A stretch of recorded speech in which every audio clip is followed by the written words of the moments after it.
10 years ago I had a spinal cord injury. I'm permanently paralyzed, about 40% below the waist.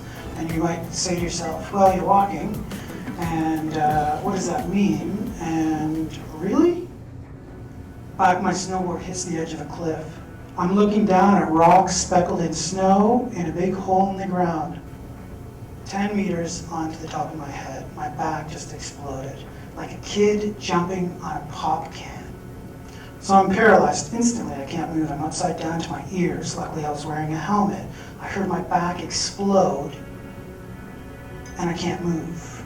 When you're left tied to a wheelchair outside of a GF Strong Rehabilitation Center while the bus driver goes to park the bus and no one's there, it hits you hard 5 days post-surgery that you are in a bad situation.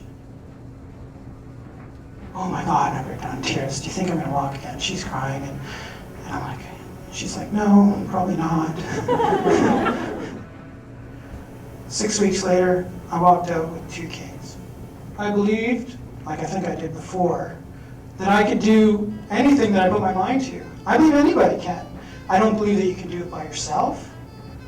I believe that you can choose your own path and walk down your own path, but it's a lot easier to do it with help by others, help with others. It's your path, but no one builds a road on their own. And what I needed to decide was my destination. First was to heal. And I believed then at that moment that I could succeed at snowboarding again. But snowboarding for the disabled didn't exist. So that lit a fire under my butt. As you know, I'm world champion in adaptive snowboarding, para-snowboarding. We set up this sport, and that's really interesting, but what was even harder than setting up sports so young kids living with disabilities could have the opportunity to snowboard with their friends. You can get up if you fall down, and if you ask people for help, they will help you if you're helping yourself. And set attainable goals that you can be proud of and achieve along the way. Because sometimes you set really lofty goals and you might not get there. But if you have successes and failures that you can deal with all along the way, you're progressing. You're eating that elephant one step at a time, one bite at a time.